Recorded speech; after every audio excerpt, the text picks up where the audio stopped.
DPR akhirnya mengesahkan Undang-Undang Pilkada. Di undang-undang tersebut ada satu pasal yang jadi kontroversi, yakni pasal 48, di mana pasal ini memperketat proses verifikasi KTP yang menjadi syarat dukungan calon perseorangan atau independen.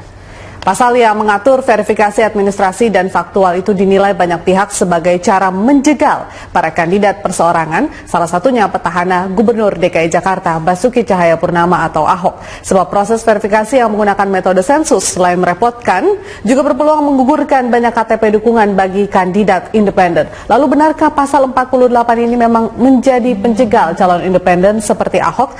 Apa upaya teman Ahok menghadapi Undang-Undang Pilkada tersebut? Dan untuk membahasnya, kita sudah menghadirkan narasumber dengan topik kita hari ini 1001 cara jegal Ahok. Di studio telah hadir pendamping ahli teman Ahok, Bapak Igusti Putuarte, dan juga pengamat politik Yunarto Wijaya. Serta dari kantor KPU ada Komisioner KPU Hadar Nafis Gumai. Ya, terima kasih Pak Putuarte dan juga Mas Toto sudah hadir bersama kami. Terima kasih. Ya, selamat malam juga buat Pak Hadar Nafis Gumai yang bergabung bersama kami dari kantor KPU. Kita tahan dulu, kita simak informasi berikut ini. Undang-Undang Pilkada pasal 48 yang mengatur verifikasi faktual bagi dukungan calon independen dinilai memberatkan Gubernur DKI Jakarta Basuki Cahayapurnama atau Ahok yang kembali maju lewat jalur independen mengaku tidak masalah dengan pasal tersebut. Namun Ahok tidak dapat menutupi kegusarannya karena merasa dipersulit langkahnya menuju Pilkada tahun depan. Berikut kutipan pernyataan Ahok.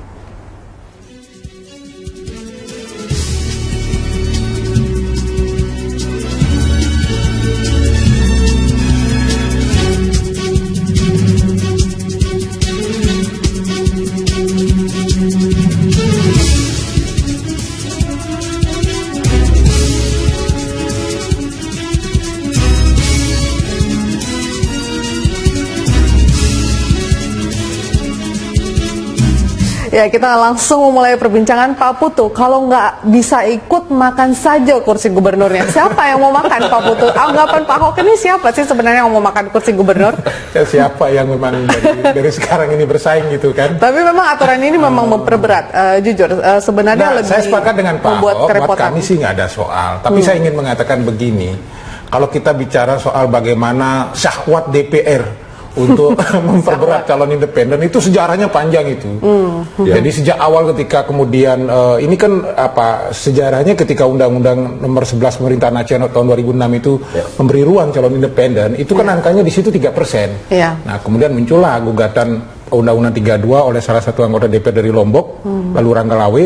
Nah, direvisilah Undang-Undang 32 itu yang kedua menjadi Undang-Undang 12 2008. Angkanya di situ masih sebetulnya sudah berat. Artinya kalau mau paralel dengan Undang-Undang Pemerintahan Aceh harusnya kan 3%, tapi di situ kan 3,5%. Nah, kemudian muncullah ketika undang-undang ini diubah menjadi Undang-Undang Nomor 8 tahun 2015, diangkat lagi, kemudian menjadi angka 6,5% sampai 10%. Dan pembahasan kemarin kan mau naik lagi jadi 15%. Jadi sebetulnya memang nggak ikhlas DPR.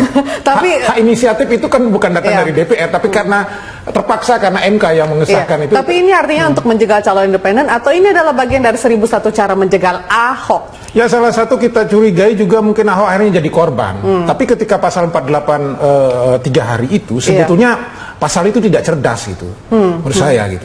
Karena sudah ada waktu 14 hari, biarlah KPU yang mengatur, sehingga fleksibel. Karena jangan bikin undang-undang yang Jakarta sentris. Kalau di Jakarta 3 hari mendatang kan bisa dekat. Bagaimana kalau di Papua satu tempat dengan tempat yang lain bisa 2 hari jalan kaki itu untuk mendatangkan orang. Atau Maluku Utara harus perlu pakai sampan, perlu pakai boat segala macam. Maka saya kira ini juga agak berlebihan. Nah, sekarang itu tugas KPU kan menjadi sangat berat, KPU di daerah terutama. Karena sebetulnya bagi calon tidak ada masalah, yang terjebak itu KPU di daerah. Mereka harus bekerja maksimum di 9 hari pertama itu untuk memastikan semua jalan. Lah kalau kemudian logistik tidak siap, anggaran tidak cukup, verifikator tidak cukup, terlalu banyak kemudian yang tidak bisa ditemui. Nah, akhirnya kan jadi artinya di daerah semakin sulit lagi sebenarnya. Betul, secara kualitas. Kalau di Jakarta sendiri bagaimana untuk teman-teman Ahok? Buat kita nggak ada masalah karena kita sudah bisa, ya artinya mau dijegal sebelum dijegal pun sebenarnya kita sudah punya rumus untuk melawan penjegalan itu gitu kan. Kita percaya diri lah seperti Pak Ahok bilang, nggak ada soal buat kita ya. Baik Mas Toto, Anda melihat ini verifikasi ini mempermudah atau mempersulit sih sebenarnya? Ya, jelas mempersulit. Kalau kita coba lihat tadi sudah dijelaskan oleh Pak Putu ya, bagaimana sejarah jalur perseorangan intinya. tanda kutip seakan-akan tidak ikhlas diterima oleh DPR karena aturan yang semakin memberatkan. Saya pun sebelum berbicara mengenai verifikasi faktual termasuk yang menolak naiknya angka ambang batas bagi dukungan jalur perseorangan.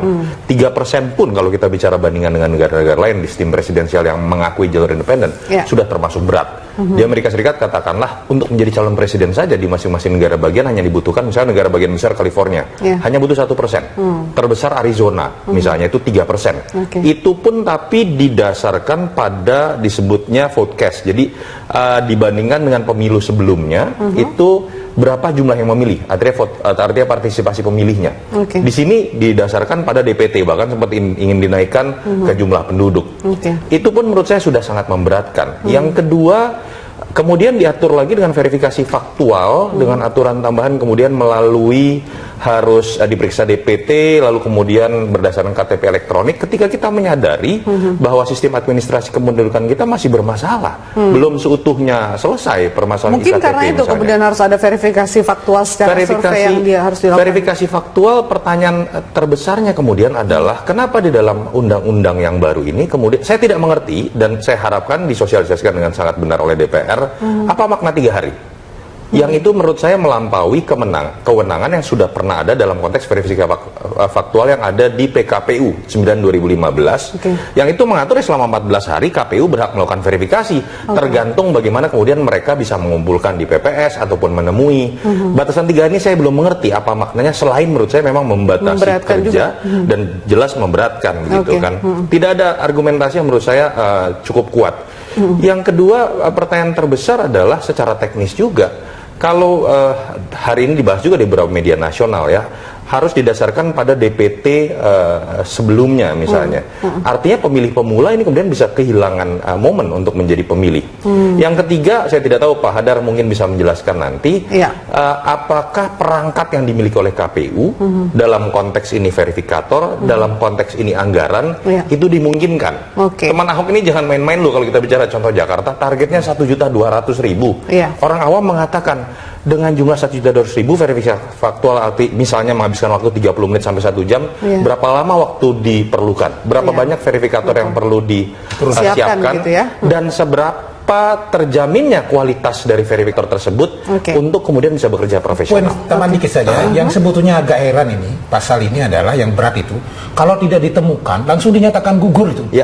Itu kan sebetulnya apa istilahnya merugikan calon, karena sebetulnya untuk menemukan atau tidak menemukan itu udah urusan KPU sebagai petugas verifikator di situ. Baik, kita sapa dulu Pak Hadar. Pak Hadar, Anda sepakat dengan Mas Toto dan juga Pak Putu Arta?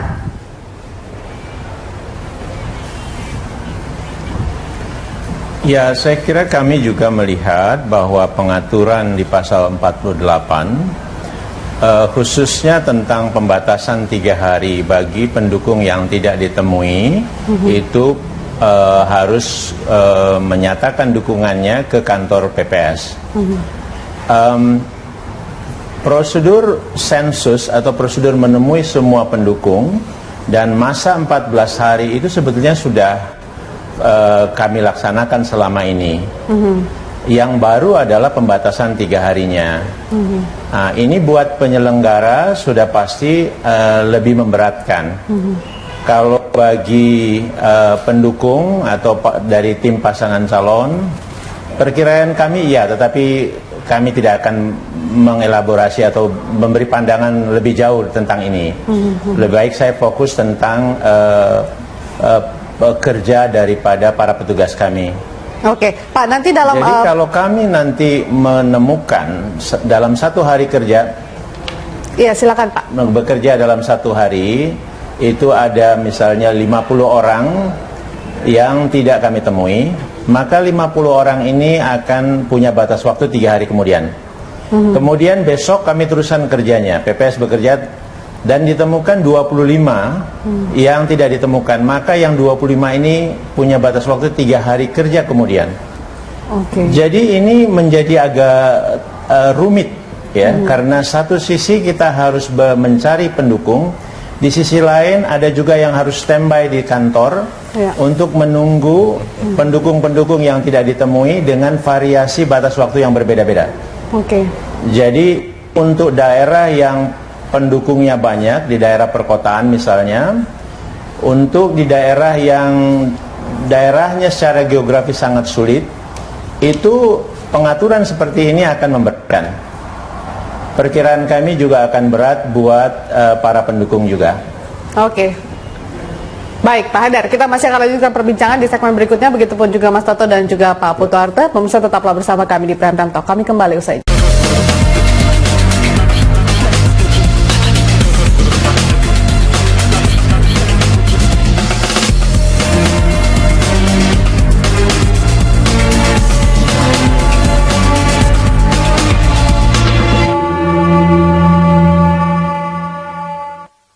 Pasal 48 Undang-Undang Pilkada yang baru disahkan DPR langsung mengundang polemik. Untuk mengetahui pasal yang dinilai memberatkan para calon independen tersebut, rekan kami Luisa Kusnandar akan mengulasnya di Grand Studio.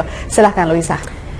Ya, baik Faye, memang Undang-Undang Pilkada sudah disahkan dan ada pasal yang saat ini dinilai sangat kontroversial. Tapi sebelumnya saya akan menjelaskan dulu sejumlah pasal lainnya yang bisa menjadi background daripada Undang-Undang Pilkada ini.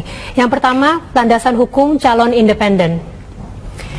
Berdasarkan pasal 42 Undang-Undang Nomor 8 Tahun 2015, kini sudah secara hukum dan secara sah bahwa pasangan Ahok Heru ini sudah bisa maju menjadi calon kepala daerah nanti berdasarkan dukungan perseorangan. Di sini dikatakan bahwa pasangan calon gubernur dan calon wakil gubernur didaftarkan ke KPU provinsi oleh partai politik, gabungan partai politik, ataupun perseorangan. Jadi ini berdasarkan hukum, landasan hukumnya sudah ada dan sudah secara sah.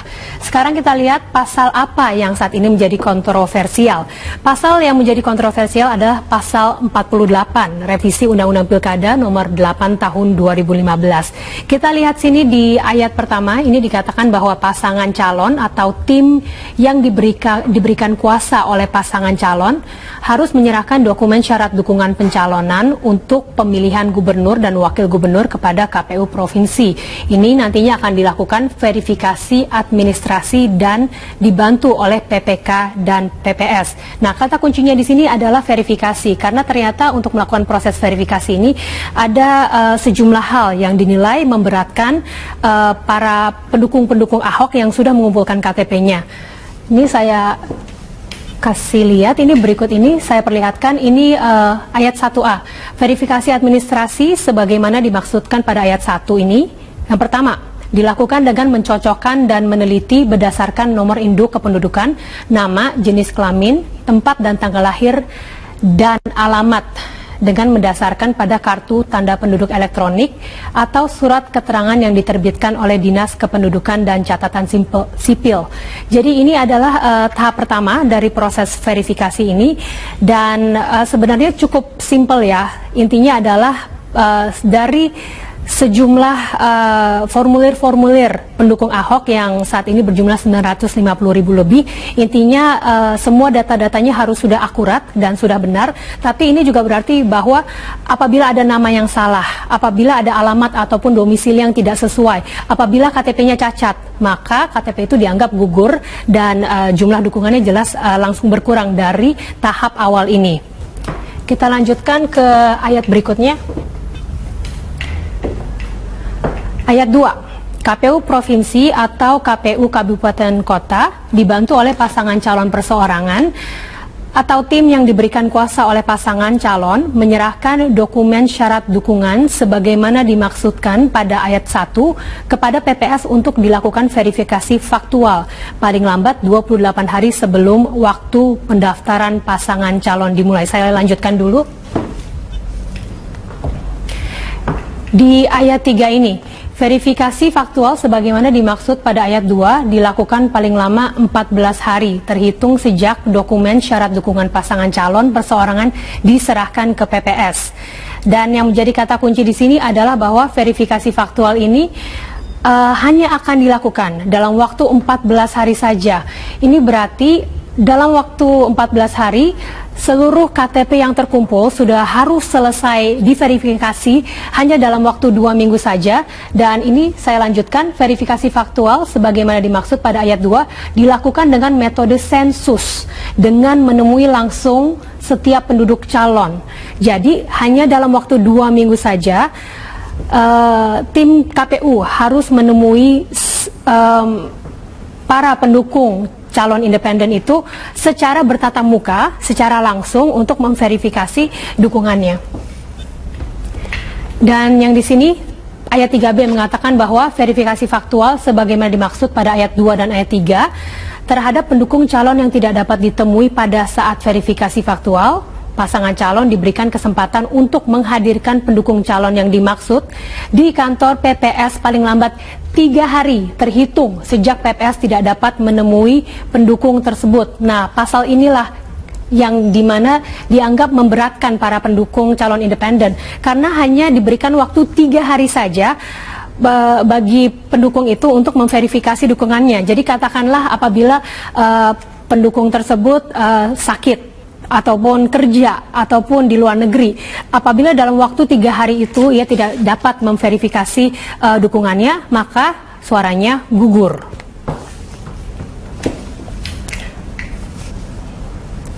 Oke, dan ini ayat 3C, jika pasangan calon tidak dapat menghadirkan pendukung calon dalam verifikasi faktual sebagaimana dimaksud pada ayat 3B, maka dukungan calon dinyatakan tidak memenuhi syarat atau gugur. Sekarang kita sudah melakukan asumsi verifikasi faktual untuk pasangan calon independen Ahok Heru. Relawan teman Ahok katakanlah berhasil mengumpulkan 1 juta KTP dukungan. Saat ini memang pasangan Ahok Heru sudah mengumpulkan 950.000 dukungan, tapi memang targetnya adalah 1 juta. Kita asumsikan saja sudah mencapai 1 juta KTP dukungan. Nah, Jakarta memiliki lebih kurang 267 kelurahan. Ini berdasarkan data tahun 2013. Maka tiap PPS berarti wajib memverifikasi 3.745 KTP. Waktu kerjanya hanya 14 hari untuk verifikasi, hanya 2 minggu saja, maka ini berarti satu PPS harus memverifikasi 267 KTP per harinya, dan ini jelas angka yang sangat banyak ya untuk jangka waktu 1 hari saja harus bisa verifikasi 267 orang per harinya. Sekarang kita lihat sejumlah wacana yang saat ini yang selama ini sudah berlangsung yang memperberat calon independen. Yang pertama, dukungan KTP harus menyertakan nama wakil gubernur. Kita tahu kalau di awal pengumpulan KTP untuk pasangan Ahok Heru ini memang formulir awalnya untuk teman Ahok hanya ada nama Basuki Cahayapurnama, dan saat itu pun sudah terkumpul sekitar 700.000 lebih jumlah dukungan. Tapi karena ternyata dukungan KTP di formulirnya harus menyertakan nama wakil gubernur yakni Ahok dengan Heru Budi, maka setelah itu teman Ahok harus kembali mengulang memberikan formulir baru yang kemudian harus kembali diisi untuk kedua kalinya untuk para pendukung, dan sekarang sudah mencapai 950.000 lebih suara. Yang kedua, dukungan tiap orang harus dibubuhi materai. Nah, untuk wacana ini sempat muncul pada saat perubahan kedua aturan KPU nomor 9 tahun 2015. Sempat ada wacana ini harus dibubuhi materai di setiap formulir, tapi akhirnya dibatalkan, dan keputusan terakhir adalah bahwa materai hanya perlu dibubuhi di formulir untuk verifikasi per kelurahan saja. Nomor 3, dukungan memakai formulir resmi KPU ini sudah diadopsi oleh tim teman Ahok, di mana formulir teman Ahok sudah melengkapi formulir bahkan lebih rinci dan juga lebih detail daripada yang diminta oleh KPU. Selanjutnya nomor 4, syarat dukungan naik 15 sampai 20% dari DPT. Ya, ini juga syarat ini sempat mengemuka saat Komisi 2 DPR RI akhirnya merevisi Undang-Undang Nomor 8 Tahun 2015 tentang Pilkada. Sempat ada wacana ini bahwa syarat dukungannya minimal itu harus 15 sampai 20% dari DPT. Tapi akhirnya diputuskan dukungan untuk calon independen hanya 6,5 sampai 10% dari DPT. Dan berdasarkan DPT Pilkada DKI 2012, pemilik hak suara di Jakarta kurang lebih 7 juta jiwa. Jadi dengan putusan MK, maka calon gubernur independen di DKI minimal harus mengantongi KTP sebanyak 7,5% dari 7 juta DPT atau sekitar 530.000 fotokopi KTP. Dan yang terakhir, nomor 5, wacana yang saat ini sedang berlangsung yang katanya memperberat calon independen adalah verifikasi faktual metode sensus. Ini dia yang sudah kita bahas. Jadi intinya tim KPU maksud saya, tim KPU harus memverifikasi 1 juta, katakanlah asumsi 1 juta KTP dalam waktu 2 minggu saja secara langsung kepada seluruh pendukung Ahok Heru.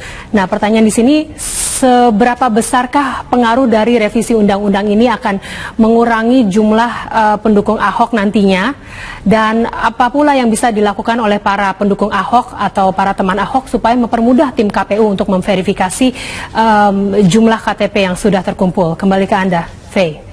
Luisa, akan saya tanyakan semua poin-poin tersebut ke narasumber kita hari ini. Terima kasih atas persentase Anda. Sebelum saya ke Pak Hadar, saya ke Pak Putu dulu. Pak, babak belur nggak sih sebenarnya? Ini banyak banget ini loh aturan-aturannya, sampai kita katakan mungkin ini dianggap sebagai penjagalan, entah ini yang terakhir atau masih ada lagi. Tapi artinya bahwa dari teman Ahok sendiri melihat apakah mungkin bisa dalam kondisi saat ini kemudian membantu KPU untuk tetap melakukan verifikasi dalam kurun waktu yang cukup singkat ini? Sebelum saya jawab itu, sebagai mantan komisioner, saya sebenarnya sedih itu.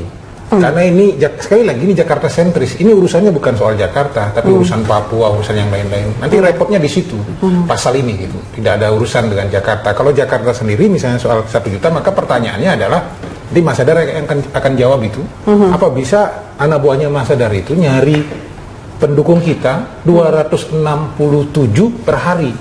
Ketika faktanya nanti bicara soal anggaran di DKI Jakarta jumlahnya sangat terbatas misalnya. Nah, kualitas verifikasi yang dilakukan oleh verifikator di lapangan oleh teman-teman PPS inilah yang nanti akan jadi masalah, 267 itu. Nah, kalau ditanya apa yang akan kami lakukan, kita sudah sangat siap dengan metode yang akan dilakukan ini. Ya, salah satunya sudah mulai kita kencangkan semua infrastruktur kita sampai bawah, sehingga nanti salah satu yang akan kita lakukan, kita akan cek PPS dengan verifikatornya per kelurahan ada jumlah berapa. 20, kita mau main 2 kali lipat. Nah, 40 orang relawan kita turunkan. 1 orang akan di backup oleh 2 orang. Nah, sehingga tidak perlu kawan-kawan verifikator ini harus mencari kemana. Kita yang nunjukin orang ini di sini, ayo kita jalan. Orang ini di sini, ayo kita jalan. Nah, itu misalnya. Termasuk nanti soal metode kolektifnya secara bersama-sama. Ya, karena kan kita tahu bahwa memang artinya dukungan fiktif ini masih menjadi momok juga. Poin krusial itu sebetulnya di sini, Mbak, yang jadi masalah di bawah itu. Pertama, mampukah teman-teman verifikator memverifikasi 267 per hari? Kedua, kalau ia kemudian tidak mampu dan tidak ketemu, bagaimana mengatasi tumpukan hutang ini? Nah, 267 ngutang 100 lagi ngutang, nambah hutangnya. Bagaimana? Yang ketiga, kemudian metode di lapangan, kalau betul memang ketika tidak didampingi, katakanlah, kalau di tempat lain nanti pasti kemungkinan tidak didampingi, orang itu tidak ditemukan, ya, orang itu tidak ditemukan. Apa buktinya bahwa dia tidak ditemukan? Sehingga kemudian KPU-nya tidak dianggap berbohong karena punya konsekuensi pidana itu. Baik. Tapi teman Ahok tidak ada masalah dong, nggak takut sama sekali pun dengan aturan tersebut. Baik. Kita lanjutkan perbincangan di segmen berikutnya. Pemirsa, tetaplah bersama kami di Prime Time Talk.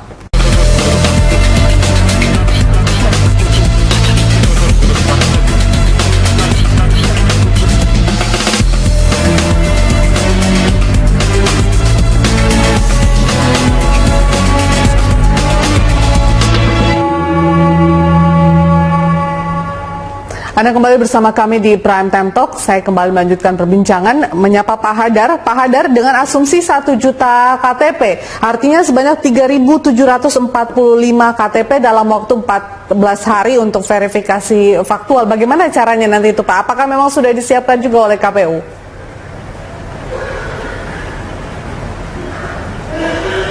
Ya, sebetulnya di dalam peraturan kami di PKPU 9 itu sudah diatur. Jadi PPS itu bisa merekrut tenaga verifikator ya dari RT RW dan lain-lain ya untuk membantu bekerja. Jadi tentu kita harus siap melaksanakan ini. Bahkan sebetulnya itu baru hitungan satu pasangan calon. Betul. Yang kebetulan ini diambil contoh di Jakarta. Kalau di Jakarta ada 2 pasangan calon perseorangan tentu lebih banyak lagi. Jadi memang kita harus persiapkan, dan di dalam peraturan kami sudah demikian. Yang menyulitkan yaitu ada pembatasan 3 harinya. Kalau sebelumnya itu, kalau kemudian tidak ketemu setelah kami tuntas mencari semua dukungan di dalam satu desa atau kelurahan, barulah kami berkomunikasi dengan tim pasangan calon untuk meminta dikumpulkan dalam waktu tertentu dan tempat tertentu yang kita janji bersama. Nah, itu kami bayangkan lebih mudah dilakukan. Nah, kemudian kalau masih ada yang belum hadir di dalam janji pertemuan dan tempat janji bersama tersebut, masih bisa juga para pendukung yang belum ditemui ini datang ke kantor PPS sampai masa verifikasi berakhir, yaitu 14 hari atau di hari ke-14. Nah, pengaturan seperti ini sebetulnya akan lebih memudahkan buat kami sebagai penyelenggara. Perkiraan kami juga buat para pendukung. Tetapi sekarang sudah menjadi norma atau aturan di dalam undang-undang, ya tentu kami harus mengikutinya. Nanti kita cari jalan, misalnya di hari pertama itu betul-betul seluruh petugas kami mencari semuanya atau mengumpulkan di satu tempat, begitu. Nanti kemudian baru ketahuan siapa yang tidak didapatkan. Misalnya seperti itu. Nah, ini kami sedang memikirkan dan mencari jalan yang terbaik. Yang penting kami bisa bekerja dengan efektif, dan para pendukung juga tidak diberatkan karenanya. Pasti berpikir keras ya Pak Hadar ya. Berapa banyak kemudian penambahan atau perekrutan tenaga pembantu yang kemudian disiapkan nantinya, dan dengan tingkat mobilitas yang cukup dinamis di Jakarta, seperti apa Pak nanti realisasinya di lapangan? Ya, tentu itu kami arahkan dan itu menjadi keputusan bagi penyelenggara di tingkat daerah masing-masing. Karena kondisinya berbeda-beda, daerah yang memang butuh lebih banyak petugas verifikator dibandingkan dengan daerah lain. Daerah yang lebih sulit geografisnya mungkin juga butuh verifikator lebih banyak dan waktu lebih panjang. Jadi sangat tergantung. Mereka selama ini sudah memperkirakan sehingga perubahan ini itu bisa diupayakan atau disesuaikan ya, jalan keluarnya sebaik-baiknya. Baik, saya kembali ke studio dulu, Mas Toto. Kalau Anda melihat dengan kurun waktu 3 hari yang tadi sudah sempat kita kritisi bersama-sama begitu, apakah ini memang dalam pembuatan undang-undang yang baru ini ada semacam kepentingan dari calon lain kemudian untuk menjegal calon independen, khususnya mungkin dalam hal ini Ahok lah kita bilang, katakan partai politik punya kepentingan masing-masing. Saya pikir sah-sah saja kemudian kepentingannya yang ditampung. Tapi ada batasan-batasan dalam demokrasi yang berkualitas, apa yang disebut dengan rasionalitas dalam politik atau tidak. Ini menurut saya sudah di luar ambang batas rasio. Kalau kemudian ada sebagian masyarakat merasa paranoid, merasa kemudian lalu kemudian curiga dengan kepentingan-kepentingan besar, itu juga bisa dijelaskan karena ada argumentasi. Pertama, bagaimana memang kecenderungan kenaikan angka batas bagi jalur perseorangan. Jadi sebelum bicara Ahok, memang ada kecenderungan ketidakikhlasan dari partai terhadap jalur perseorangan. Sudah 8 tahun tidak ikhlas. Sudah 8 tahun tidak ikhlas. Dalam konteks Ahok, kita tahu bagaimana kemudian menyorot juga kalimat-kalimat yang mencerminkan sikap dari sebagian partai, saya tidak katakan semua, terhadap jalur perseorangan. Bagaimana mereka mengatakan ini bentuk deparpolisasi. Itu sudah bentuk degradasi pemikiran yang sehat terhadap demokrasi dan pengakuan terhadap jalur independen sendiri. Ini bukan hanya terjadi di Indonesia, ketika kita memilih sistem presidensial, di negara manapun Anda harus lihat, ini diakui jalur perseorangan, dan tidak ada yang memiliki persyaratan seberat yang ada di Indonesia.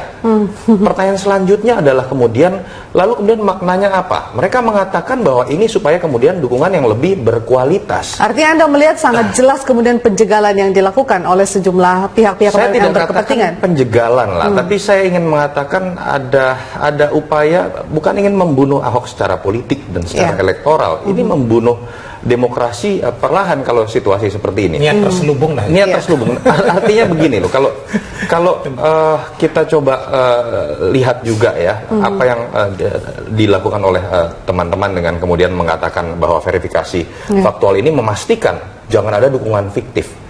Publik yang selama ini dalam konteks survei mengatakan partai ini tingkat kepuasan publiknya juga rendah, kepercayaan publiknya rendah, kemudian bisa bertanya misalnya dengan logika sangat sederhana. Anda menggunakan logika matematika politik dukungan 20-25% dengan menggunakan landasan pemilu legislatif sebelumnya. Misalnya, apa jaminan bahwa partai Anda detik ini masih memiliki kekuatan yang sama? Kalau ingin menggunakan logika yang menurut saya terlalu disimplifikasi. Mungkin pengennya kalau jatuh ya sama-sama gitu, jangan jatuh sendiri seperti itu, Mas Toto. Tapi balik lagi lah, saya pikir ini pembelajaran demokrasi. Saya harus katakan semenjak Ahok maju melalui jalur perseorangan, isu ini kemudian semakin menyeruak. Tetapi juga yang bagusnya adalah publik dalam konteks demokrasi partisipasi kemudian sekarang jadi mengerti. Baru sekarang loh, publik kemudian ingin belajar juga dan membaca pasal dalam undang-undang mengenai pilkada terkait dengan verifikasi faktual, terkait dengan persyaratan jalur perseorangan. Ini menurut saya sih cukup percaya kalau dalam konteks Jakarta karena euforia begitu besar, akses informasi begitu kuat. Saya yakin teman Ahok mampu melewati rintangan ini, tapi memang seperti Pak Putu tadi katakan, buat daerah lain, ini menurut saya sesuatu yang mengagetkan dan akhirnya akan mengorbankan calon-calon lain. Tapi kalau melihat kemudian misalnya ada unsur atau kepentingan ataupun juga ada data-data fiktif yang bisa saja dikumpulkan, karena kan mungkin untuk kasus Ahok bisa saja semua data memang valid seperti itu. Tapi kalau calon-calon independen yang mungkin sempat ada atau diverifikasi sebelumnya memang ditemukan sejumlah data fiktif, artinya ini juga mungkin menjadi ketakutan tersendiri. Kita coba berpikir positif kepada DPR ini, Mas Toto. Seberapa besar kemudian ini artinya bisa mendukung niat kita untuk memperbaiki atau kevalidan data khususnya untuk calon independen sendiri, begitu Mas Toto? Kalau Anda ingin membuat aturan yang lebih kuat, perkuat terlebih dahulu infrastruktur sehingga kemudian itu menjadi siap semua. Contoh, kalau Anda menggunakan logika DPT sebelumnya, bagaimana Anda bisa memastikan terlebih dahulu DPT yang dimiliki oleh pemilu-pemilu sebelumnya itu menyerupai apa yang menjadi representasi real dari kondisi penduduk, jumlah pemilih misalnya. Ketika bicara basisnya adalah KTP elektronik, pastikan terlebih dahulu KTP elektronik memang sudah clear tersebar di seluruh Indonesia. Kan sekarang kita sudah katakan single identity baru di 2019 kalau saya tidak salah. Ini yang menurut saya harusnya menjadi keluasan dari DPR ketika ingin memiliki objektif yang baik, persiapkan ini secara bertahap, perangkat-perangkat apa yang harus dipersiapkan sehingga kemudian kita memiliki aturan yang ketat. Pak Putu. 3 hari itu seperti yang tadi ditanyakan, tidak ada urusannya dengan fiktif dan tidak fiktif, nggak ada urusannya. Sama sekali nggak ada urusan. 3 hari itu, mau fiktif mau tidak fiktif, ini adalah soal metode bagaimana kemudian verifikator diberi keluasan ke lapangan. Itu poinnya. Jadi tidak ada hubungannya gara-gara karena banyak fiktif lalu dikunci 3 hari, nggak ada. Artinya sebenarnya tetap bisa, tapi dengan jangka waktu yang lebih panjang. Tetapi 3 hari ini ditambah lagi kemudian kalau tidak bisa ditemui, kemudian dinyatakan gugur, dan Mas Hadar tadi sudah mengatakan kalau kemudian secara kolektif sudah dikumpulkan, lalu tidak bisa datang, masih ada waktu ternyata masa verifikasi, masih boleh lagi datang ke KPPS, sudah langsung gugur. Jadi 2 indikator ini saja sebetulnya dari term 3 hari, kemudian langsung digugurkan, niat terselubung itu terlalu kelihatan. Dengan waktu 3 hari tersebut yang cukup singkat. Kita nggak bisa dibohongi lah itu. Kalau misalnya ini, pasal kontroversial ini ingin digugat, sebenarnya apakah masih punya kesempatan untuk digugat? Saya agak takut waktu ya. Pak Putu lebih bisa menjelaskan. Tapi saya melihat terus terang dengan sisa waktu yang ada, dalam konteks kita berbicara hanya 7 Agustus ya, Pak Putu ya. Mulai itu, proses pendaftaran jalur perseorangan 3 sampai 7 Agustus. Saya takut pada akhirnya agak sulit untuk bisa berharap ada keputusan dalam waktu cepat terkait dengan undang-undang ini. Tapi tadi Mas Hadar sudah mengatakan bahwa sebetulnya bisa bisa diatur sedemikian rupa melalui peraturan KPU. Katakanlah metode kolektif di undang-undang juga tidak ada. Oke. Ya, tapi di peraturan KPU dimungkinkan, dan itu yang nanti skenario itu saya kira yang akan bisa lebih membantu untuk menyelamatkan dukungan ini. Walaupun sebetulnya ini kan jadi pertanyaan besar. Menurut saya ini wilayah abu-abu ya. Bagaimana beberapa metode yang bisa dituangkan dalam PKPU bukan tidak mungkin. Itu dianggap bertabrakan dengan pasal yang ada di dalam undang-undang terbaru ini. Nah, dan itu sebenarnya menjadi pertanyaan terbesar. Kenapa sih urusan yang sangat teknis yang kita bicarakan dari tadi, saya yakin tidak semua orang awam memahami begitu karena terlalu teknis, harus diatur di dalam undang-undang. Oke. Mungkin untuk memasukkan angka 3-nya itu, Pak. 3 hari itu. Saya ada penelpon dulu, saya terima dulu ya. Ada Pak Bambang di Solo. Halo Pak Bambang. Ya, selamat malam. Selamat malam Pak Bambang, silahkan. Oke, terima kasih Bapak-Bapak yang terhormat. Ya, silakan Pak Bambang. Ya, kami ingin memberikan masukan walaupun kami orang Solo, Pak. Iya. Ini saya kan melihat dengan adanya pencalonan independen Bapak Ahok ini, benar-benar saya melihat kok dengan judul 1001 cara jegal Ahok ini memang betul-betul sangat memprihatinkan. Soalnya saya melihat kenapa dengan syarat independen ini, bahwa untuk cara-cara yang dipakai oleh DPR maupun teman-teman kita yang sudah dianggap dewasa dalam berpolitik, namun kenyataannya kita melihat bahwa dengan cara menjegal ini, bahwa Pak Bambang, maaf, Anda melihat ini memang adalah upaya untuk menjegal calon independen, salah satunya Pak Ahok begitu? Betul, dalam soalnya pilkada. saya melihat dengan wong ini baru mau mencalonkan aja sudah seperti itu, padahal nanti masih ada proses pemilihan. Nah, ini kita melihat bahwa ini kecurangan yang diperlihatkan oleh. Bukankah ini adalah upaya agar nantinya pun siapa-siapa yang mencalonkan diri sebagai calon kepala daerah adalah mereka yang benar-benar sudah melewati sejumlah tahap yang sangat ketat begitu Pak Bambang? Iya, ini sangat memberatkan, apalagi sehingga ini menjadikan kekhawatiran orang-orang yang mempunyai berpolitik itu. Baik. Terima kasih Pak Bambang sudah berpartisipasi bersama kami di Prime Time Talk. Bahkan dari Solo jauh-jauh juga memberikan komentar ya. Ada lagi masalah Mbak. Ini misalnya Ahok punya pendukung di luar negeri berKTP DKI 25.000. Bagaimana cara verifikasinya? Ya? Bisa video call nggak sih sebenarnya? Itu persoalannya, saya mau mengatakan itu. Ketika bicara bertemu secara langsung, bagaimana itu tafsir KPU soal bertemu secara langsung? Kita tanyakan langsung mungkin ke Pak Hadar ya. Boleh. Pak Hadar.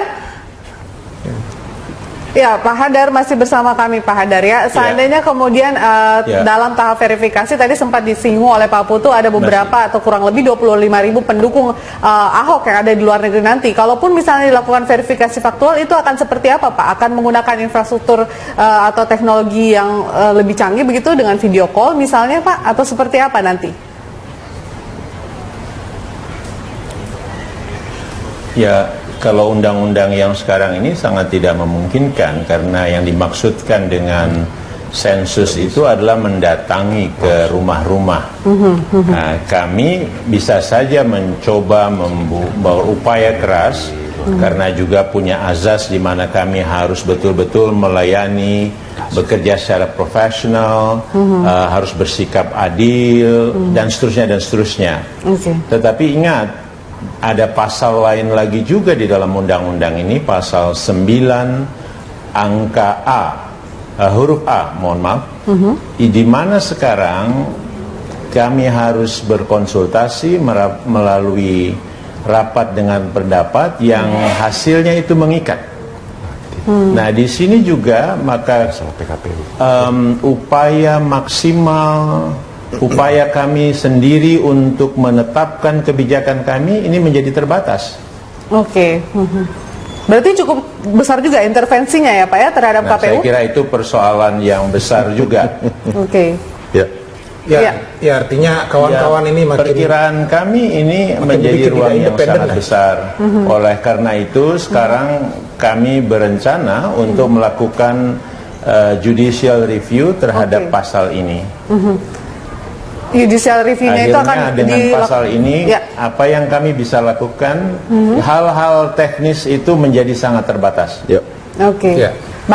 Baik, Pak Hadar, kita lanjutkan perbincangan di segmen berikutnya. Pemirsa tetaplah bersama kami di Prime Time Talk. Kami kembali usai jeda.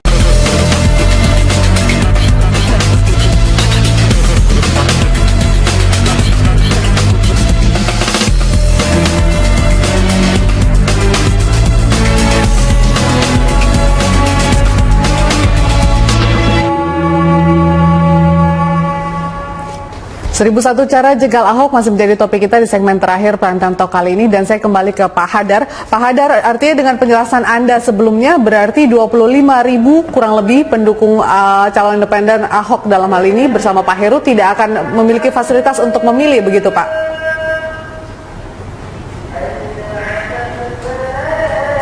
Mohon maaf, diulang lagi. Ya, artinya dari penjelasan Anda tadi 25.000 calon pemilih untuk Ahok sendiri tidak akan mendapatkan fasilitas apapun untuk memilih Ahok, begitu. Artinya mereka sendiri dianggap tidak sah apabila memilih, begitu Pak?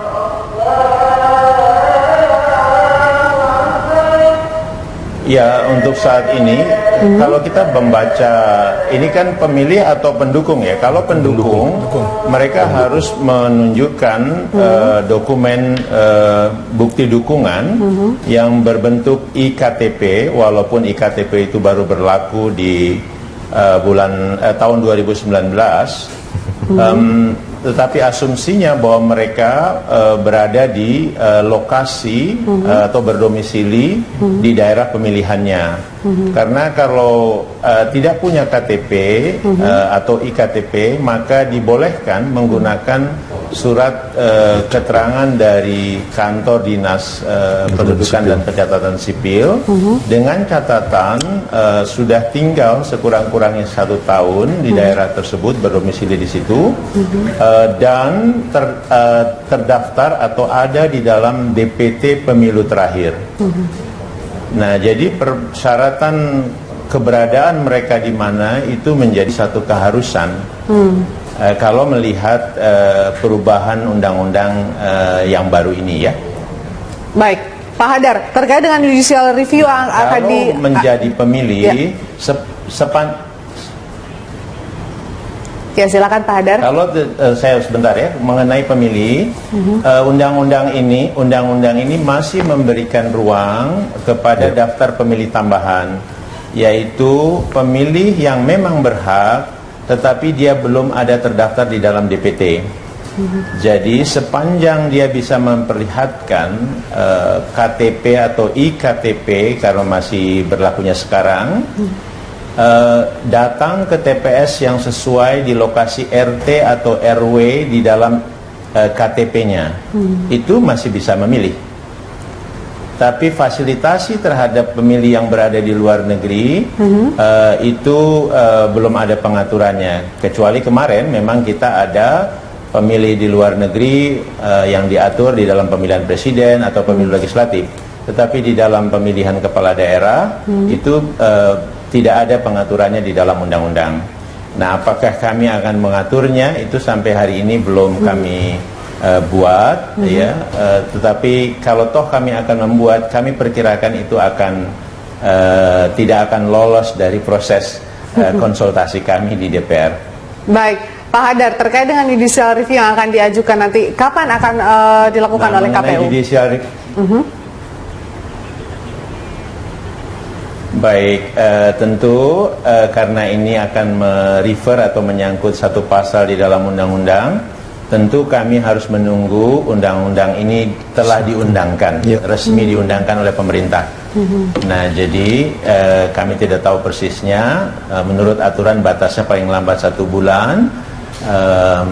Maka ya sejak itulah nanti kami akan ajukan judicial review ke Mahkamah Konstitusi. Oke, seandainya kemudian ada kandidat independen atau perwakilan dari independen yang kemudian merasa dirugikan dengan pasal tersebut, apakah bisa melakukan upaya hukum, dan dengan jangka waktu yang ada saat ini, apakah memang masih bisa, Pak?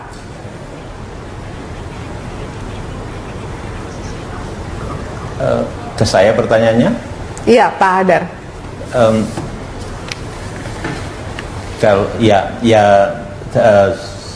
perkiraan saya bisa saja, dan itu adalah hak yang bersangkutan, hak setiap warga. Tentu nanti kami akan berharap Mahkamah Konstitusi akan memberikan prioritas di dalam memproses kasus ini. Oke, baik, terima kasih Pak Hadar. Selesainya kapan tentu kami tidak tahu persisnya. Oke, baik, terima kasih Pak Hadar. Kita berharap Pak Hadar dan teman-teman yang mungkin jumlahnya akan lebih banyak begitu ya Pak ya, karena effortnya akan lebih besar, bisa tetap melaksanakan penyelenggaraan pemilu kada ini dengan lancar dan aman. Terima kasih Pak Hadar sudah bergabung bersama kami di Primetime Talk. Saya ke studio, kembali Pak Putu. Serius tanggapan Anda. Ya. Yang 25.000 ini serius. Artinya hari ini kalau tidak dibuatkan payung hukum, makanya pendukung Ahok itu 25.000 sudah hilang. Nah, ini yang harus dibuat tafsir. Tidak hanya urusan di Jakarta, di daerah-daerah lain juga akan terjadi hal yang sama. Misalnya di sebuah kabupaten yang sangat pesisir, ternyata banyak kemudian yang tinggal di ibu kota provinsi dan tidak ada di lokasi itu, bagaimana? Jadi maksud saya, tafsir ditemui secara langsung ini menurut di level undang-undang juga harus dibuat interpretasi oleh Mahkamah Konstitusi menjadi bagian yang harus diuji materi. Sehingga teknologi yang berkembang seperti sekarang bisa dipakai sebagai model untuk meng-cross check. Katakanlah ada teknologi tatap muka melalui handphone segala macam. Bisa saja ditunjukkan KTP-nya di situ, ini KTP saya, di cross check orangnya benar ini. Jadi faktual itu jangan secara konservatif dipahami, saya harus ketemu fisik langsung dengan orang ini baru selesai. Kalau itu tafsirnya, maka akan repot itu dengan. Tapi saat ini dengan aturan yang ada itu belum dibahasakan dengan jelas begitu Pak Putu. Jadi akan Mas Hadar sendiri mengakui itu bahwa itu tidak diatur. Itu berarti kemungkinan potensi pemilih Ahok yang ada di luar negeri tidak bisa diverifikasi. Padahal dengan video call sangat mungkin misalnya itu dilakukan. Ketika tafsir soal bertemu langsung ini kemudian bisa diinterpretasikan dalam bahasa yang berbeda. Dari teman Ahok sendiri akan melakukan gugatan nggak sih Pak terkait dengan pasal ini? Kita menunggu perkembangan di level undang-undang, menunggu kemudian respon nanti dari KPU seperti apa. Tapi intinya kalau kemudian 25.000 ini sampai tidak mendapat hak untuk diverifikasi, ini saya kira persoalan sangat serius yang kemudian menggugurkan konstitusionalitas dukungan yang sudah diberikan oleh warga DKI yang kebetulan ada di luar negeri.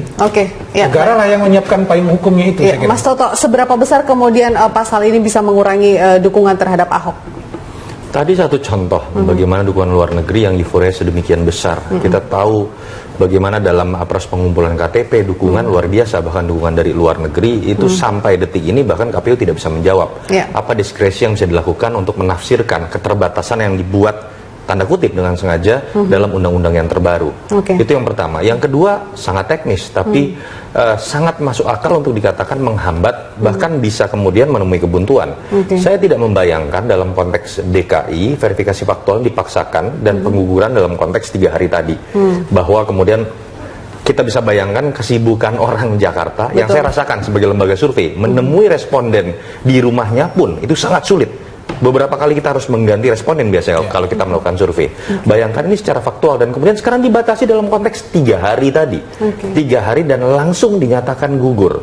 Jadi problem secara teknis itu juga akan menggugurkan banyak sekali menurut saya pendukung Ahok. Yang ketiga, bagaimana secara administratif tadi, aturan-aturan yang sangat ketat bahkan lebih ketat dibandingkan dengan aturan buat pemilih, itu kemudian ketika perangkat infrastrukturnya belum siap, ini bisa membuat orang kehilangan hak pilih.